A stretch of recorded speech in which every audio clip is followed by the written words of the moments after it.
അടുത്ത ക്വസ്റ്റ്യനിലോട്ട് പോകാം.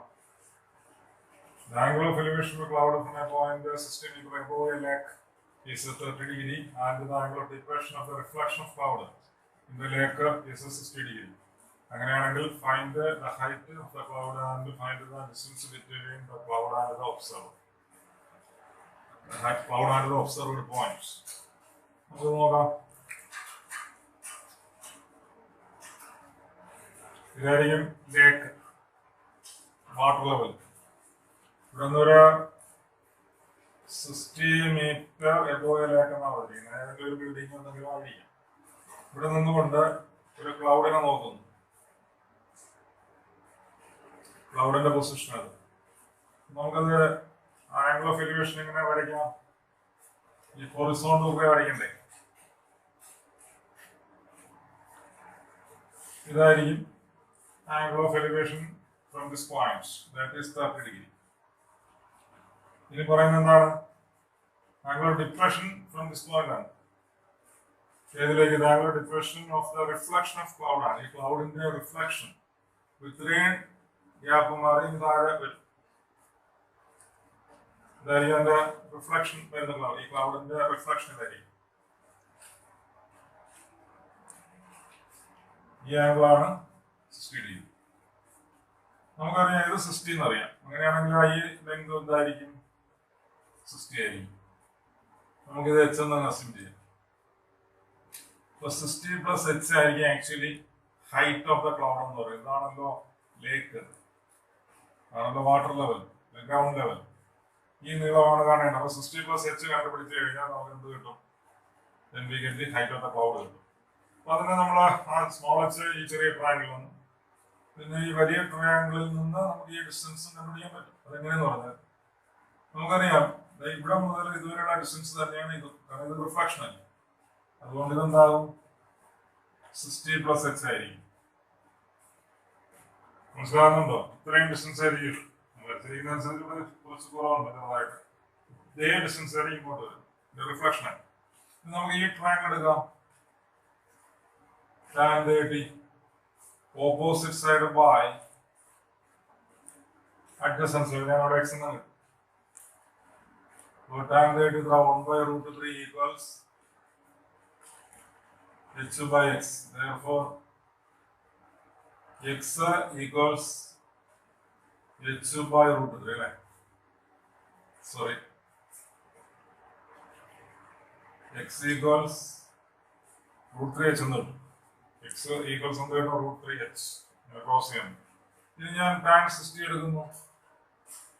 tan 60 ആകുമ്പോൾ opposite side 60 plus 60 plus h, അപ്പോൾ 120 പ്ലസ് h ആണ് ബൈ x തന്നെ.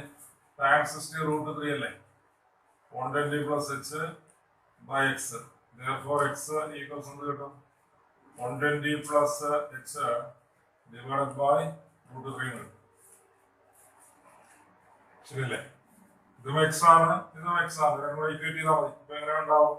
120 plus h by √3 equals √3h. Cross ചെയ്യുമ്പോൾ എങ്ങനെ ഉണ്ടാവും? 3h equals 120 plus h by 2h equals 120. therefore h അല്ലേ? therefore h equals 60. ഹൈറ്റ് ഇത് 60 എന്ന് കിട്ടും. ഇത് 60 എന്ന് കിട്ടും. ഇത് 60 എന്ന് കിട്ടി കഴിഞ്ഞാൽ then we get the എന്താണ്? Height of the cloud.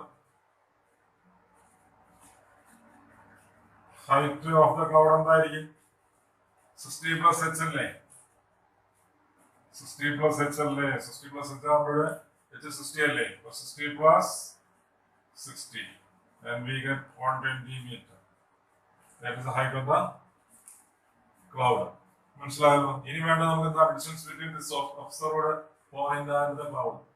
Find the distance between the cloud and the observed point. Observer ഇത് ഞാൻ ഡി എന്ന് അസ്യൂം ചെയ്താൽ ഡി ആണ് കാണേണ്ടത്. അത് ഈ ട്രയാങ്കിൾ എടുത്താൽ മതി. നേരത്തെ നമ്മൾ എടുത്തതുപോലെ അവിടെ ടാൻ ഫംഗ്ഷൻ എടുത്തു. ഇവിടെ നമുക്ക് വേണ്ടത് ഹൈപ്പോട്ടന്യൂസ് ആണ്. ഓപ്പോസിറ്റ് സൈഡ് അറിയാം. What's the relation connecting opposite side and hypotenuse? Sine function അല്ലേ? സൈൻ 30 എടുത്താൽ മതി. Sine 30 എന്താണ്? Opposite side by hypotenuse. So sine 30 1/2 അല്ലേ? 1/2 equals h എത്ര? h നമ്മളിപ്പോ കണ്ടുപിടിച്ചില്ലേ? h എന്ന് പറയുന്നത് എത്രയാണ്? 60. ഇത് 60 എന്ന് അറിയാം. അപ്പോൾ 60 by d. Therefore d equals 120. അത് 120 metre. But distance between the cloud and the observed point, the observer is 120 meter. Height of the cloud 120.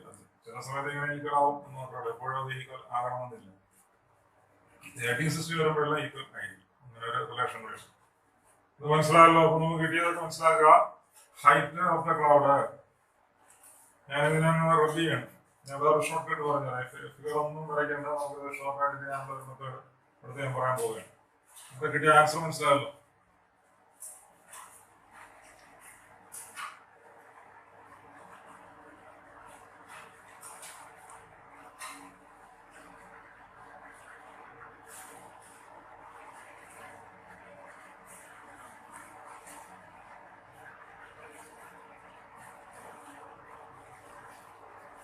Figure ഇങ്ങനെയാണെന്ന് കരുതുക. അത് മനസ്സിലാവും. അപ്പൊ അങ്ങനെയാണെങ്കിൽ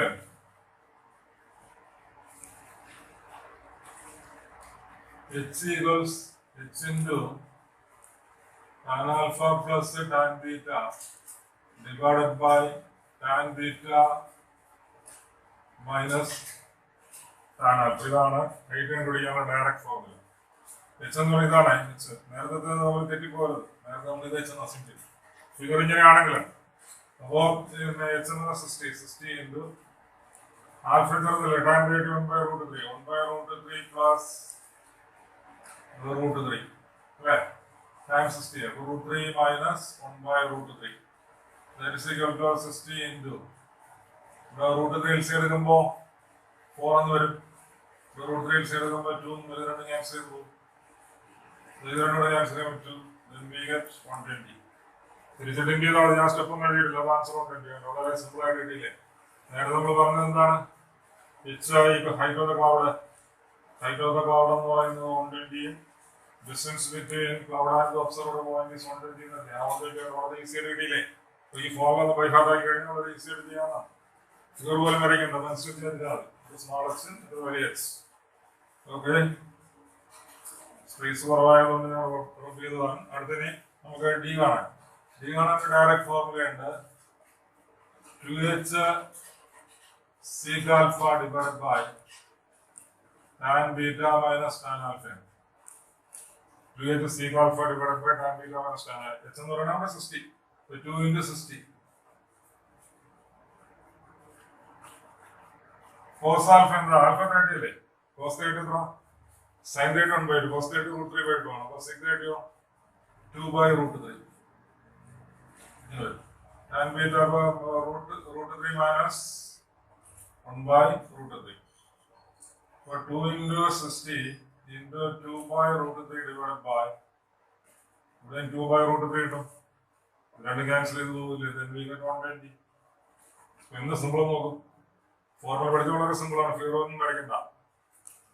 ആ ഹൈറ്റ് ഏതിന്റെ മേളിൽ നിന്നാണ് നോക്കുന്നത്. സ്മോൾ എച്ച് എന്നും height of the cloud capital H by H എന്നും നമുക്ക് വേണമെങ്കിൽ പറയാം. നേരത്തെ എഴുതിയത് ഞാൻ h equals h into എന്നാണ് എഴുതി. അപ്പൊ h equals എന്താണ്? h into tan alpha plus tan beta divided by tan beta minus tan alpha. d കാണാനോ? 2h sec alpha divided by tan beta minus tan alpha. വളരെ സിമ്പിളാണ്. മനസ്സിലായല്ലോ? എന്നാൽ ഈ ക്വസ്റ്റ്യൻ ഇതിനേക്കാൾ സിമ്പിൾ ആയിട്ട് ചെയ്യാം. ആദ്യം നമ്മൾ ചെയ്ത് ഓർഡിനറി മെത്തേഡ് സ്കൂളിൽ ചെയ്യുന്ന മെത്തേഡ്. രണ്ടാമത് ഷോർട്ട് കട്ട് പറഞ്ഞു, ഫോർമുലേസ് പറഞ്ഞു. ഇനി ഞാൻ വിത്തിൻ സെക്കൻഡ് അല്ല, ഒരു സെക്കൻഡ് പോലും വേണ്ട. അതായത് ഈ ആംഗിൾസ് 30 ഡിഗ്രി 60 ഡിഗ്രി ആണെങ്കിൽ മാത്രമേ അങ്ങനെ ചെയ്യാൻ പറ്റൂ. ഒന്നുകൂടി പറയാം, ആംഗിൾസ് എന്ത് തന്നെ ആയിരിക്കണം? 30 ഡിഗ്രി 60 ഡിഗ്രി. അങ്ങനെ വന്നാൽ ഈ ഹൈറ്റ് എത്രയാണ്? അതിന്റെ ഡബിൾ ആയിരിക്കും ഇത് രണ്ടും. Height of the cloud is double of the height of this portion, this building or etc. The distance between observer and the cloud is double of that building. മനസ്സിലായല്ലോ? Building എന്തോ ആവാം. നമ്മൾ ഈ ഹൈറ്റിൽ നിന്ന് നോക്കിയാൽ ലൈറ്റിലോ എന്തെങ്കിലും. എപ്പോഴും 30 ഡിഗ്രി 60 ഡിഗ്രി ആണ് ആംഗിൾ എങ്കിൽ എപ്പോഴും ആൻസർ എന്തായിരിക്കും? ഈ ഡിസ്റ്റൻസ് എത്രയാണ് തന്നിരിക്കുന്നോ അതിന്റെ എന്തോന്നായിരിക്കും? ഡബിൾ ആയിരിക്കും. ഇപ്പൊ ഞാൻ വേറെ ക്വസ്റ്റ്യൻ കൂടെ പറയാം. ഇപ്പൊ ഇത് ഇങ്ങനെയൊക്കെ തന്നെ പറഞ്ഞിരിക്കുന്നു.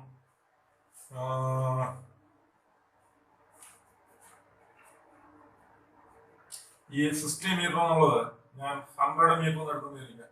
അതായത് angle of elevation of cloud from a point 100 metre above a lake, above a lighthouse എന്നൊക്കെ പറഞ്ഞത് തരാം. ഈ 30 degree and the high angle of depression of the reflection of the cloud in the lake is 60. ഇത് രണ്ടുമാണ്. ഉടനെ എങ്ങനെ പറയാം? Answer ഉടനെ ഫിഗർ വരയ്ക്കണമെന്ന് പറയണ്ട. 100 ആകുമ്പോൾ എന്താണ് 200 ആയിരിക്കും. രണ്ട് ആൻസർ എന്തായിരിക്കും? 200 ആയിരിക്കും. അവിടെ വരുന്ന എത്രയാണോ അത് ഡബിൾ എടുത്താണ്. പക്ഷെ ഒരു കാര്യം ഏതാ തന്നെ ആയിരിക്കണം angles 13, 16.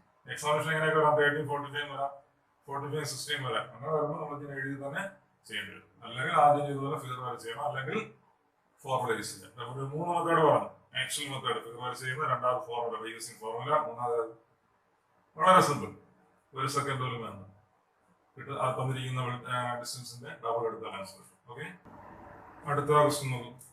The angle of elevation at the top of a tower from 2 points at a distance of 4 meter and 9 meter from the base of a tower and in the same straight line with it are complementary. Find the height of the tower. മനസ്സിലാവുന്നുണ്ട്? The angle of elevation of the top of a tower from 2 points at a distance of 4 meter and 9 meter from the base of the tower and in the same straight line with it are complementary. എന്താണ് meaning? ഇതാണ് നമ്മുടെ tower. ഇതാണ് tower. ഇത് level ground surface ആണ്. അവിടെ 2 points ഉണ്ട്. ഇത് 4 ആണ്, ഇത്രയും 9 ആണ്. ഈ ടവറിന്റെ 14 distance between this point and the foot of the tower is 4 and the distance between this point and the foot of the tower is 9. അതാണ് ആ പറഞ്ഞിരിക്കുന്നതിന്റെ meaning. 2 points at a distance of 4 meter and 9 meter. അത് ഉണ്ടാകുന്ന angles എന്താണ്?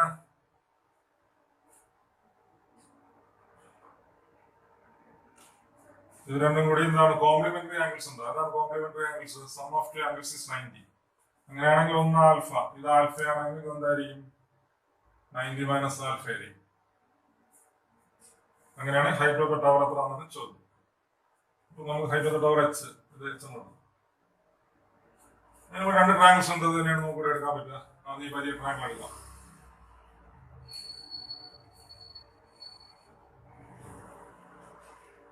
Tan alpha equals the opposite side by adjacent side 9. അല്ലേ? അത് first equation. അത് രണ്ടാമത്തെ triangle tan 90 minus alpha opposite side by adjacent side തന്നെ h/4. നമ്മൾ പഠിച്ചല്ലോ, ഫസ്റ്റ് വീഡിയോയിൽ പഠിച്ചല്ലോ tan 90 മൈനസ് കോട്ട് തീറ്റ ആണ്. ബട്ട് tan 90 മൈനസ് ആൽഫ എന്നാണ് കോട്ട് ആൽഫ. കോംപ്ലിമെന്ററി ഫോർമുല പഠിച്ചതാണ്. ഇത് കോട്ട് ആൽഫയാണ്. കോട്ട് ആൽഫ ഈക്വൽസ് h/4 ആണ്. ഈ 2 ഇക്വേഷൻസ് കൂടെ ഇൻഡ് ചെയ്യുന്നു. tan alpha into cot alpha equals h/9 into h/4. We know tan theta equals 1 by cot theta. അല്ലേ? Therefore tan theta into cot theta എത്രയാ? 1 ആണ്. അല്ലേ? tan theta into cot theta 1 ആണ്. അപ്പോൾ tan alpha into cot alpha 1 ആണ്. 1 equals h square by 36. So h square 36. Therefore h equals 9 meter ആയിരിക്കും. Sorry, 6 meter. h equals എന്തായിരിക്കും? 6 meter ആയിരിക്കും. Height 6 ആയിരിക്കും. ഇങ്ങനെയാണ് നമ്മൾ എക്സാമിനേഷൻ ചെയ്യേണ്ടത്, ഫിഗർ വരെ ചെയ്യേണ്ടത്. ഇതാണ് അതിന്റെ ഓർഡിനറി മെത്തേഡ്. പക്ഷെ നമുക്ക് ഇതും വിത്തിൻ സെക്കൻഡ് 1 സെക്കൻഡ് പോലും വേണ്ട. 1 സെക്കൻഡിനകത്ത് തന്നെ 1 സെക്കൻഡ് 1 സെക്കൻഡ് പോലും വേണ്ട, അതിനകത്ത് തന്നെ ആൻസർ പറയാം. ഇങ്ങനെ പറഞ്ഞാൽ ഇത് 4 into 9 അല്ലേ? എച്ച് കാണാൻ ഡയറക്റ്റ് ആയിട്ട് ഞാൻ അങ്ങ് ചെയ്താണ്. √4 into 9. √36 എന്ന് പറയുമ്പോൾ 6. 2 into 3. ഇതിന്റെ square root 2 into square root 3. 2 into 3 അങ്ങനെ എടുക്കാം. അല്ലെങ്കിൽ 4 into 9 36 അല്ല. √36 6 ഡയറക്റ്റ് കിട്ടി. അപ്പൊ ജനറലി എങ്ങനെ പറയാന്ന് പറഞ്ഞാൽ, ജനറൽ ആയിട്ട് പറഞ്ഞാൽ നമുക്ക് കേസ് പറയാണ്. ഇത് എ എന്ന് എടുക്കുന്നു, ഇത് ബി എന്ന് എടുക്കുന്നു. മനസ്സിലായില്ലേ? അങ്ങനെയാണെങ്കിൽ എച്ച് കാണാനുള്ള ഫോർമുല എന്താണ്? √AB. ആ 2 പോയിന്റ്സും ഫുട്ട് നമ്മുടെ ഡിസ്റ്റൻസ് എ ബി ആണെങ്കിൽ height of the tower is h equals √AB. അത് പഠിച്ചു വെച്ചാൽ 1 സെക്കൻഡ് പോലും വേണ്ടല്ലോ. രണ്ടിന്റെയും പ്രോഡക്റ്റിന്റെ സ്ക്വയർ റൂട്ട് അങ്ങ് എടുത്താൽ പോരെ. 4 9 വന്നു. ഇപ്പൊ ഇവിടെ ഒരു 5 20 വന്നാലോ. 5 20 വന്നാൽ 100 100ന്റെ സ്ക്വയർ റൂട്ട് 10. 1 സെക്കൻഡ് പോലും വേണ്ട. മനസ്സിലാവുന്നില്ലേ? ഇനി വേറെ കാര്യമുള്ളത് കോംപ്ലിമെന്ററി ആംഗിൾസ് എന്ന് പറയുന്നത് ഇത് 20 എന്ന് പറയുന്നത് 17 തരും. ഇത് 20 70 ആഡ് ചെയ്യുമ്പോൾ 90 അല്ലേ. അല്ലെങ്കിൽ ഇത് 15 വന്നാൽ ഏതാവും 75 ആവും. 90. അപ്പൊ രണ്ടും ചേരുമ്പോൾ 90 വരുന്ന ഏത് സിറ്റുവേഷനിലും, അതായത് കോംപ്ലിമെന്ററി ആംഗിൾസ് വന്നാൽ നമുക്ക് അത് നമുക്ക് റെഡ്യൂസ് ചെയ്യാം. രണ്ട് ഡിസ്റ്റൻസിന്റെയും പ്രോഡക്റ്റ് എടുത്ത് അതിന്റെ സ്ക്വയർ റൂട്ട് എടുത്താൽ മതി. വളരെ സിമ്പിൾ അല്ലേ? ഈ വീഡിയോയിൽ രണ്ട് ക്വസ്റ്റ്യൻസ് പറയുന്നുള്ളൂ. അപ്പൊ ഈ 2 ക്വസ്റ്റ്യൻസും 1 സെക്കൻഡ് പോലും വേണ്ട. അത്ര സിമ്പിൾ ആയിട്ട് നമുക്ക് ചെയ്യാൻ പറ്റുന്ന 2 ക്വസ്റ്റ്യൻസ് ആണ്. പക്ഷെ ക്വസ്റ്റ്യൻ വലുതാണ്, കണ്ടാൽ വലുതായിട്ട് തോന്നും. ആദ്യത്തെ ക്വസ്റ്റ്യൻ വളരെ വലുതാണ്, ഫിഗർ ഒക്കെ വരെ ചെയ്യാൻ. പക്ഷേ ആ ആംഗിൾസ് 30 സിസ്റ്റം വന്നാൽ ഉടനെ നമുക്ക് എന്ത് ചെയ്യാം? തരുന്ന ഹൈറ്റിന്റെ ഡബിൾ എടുത്ത് ആൻസർ ആയി. അല്ലാത്ത ചെയ്തു നോക്കണം. ഓക്കെ.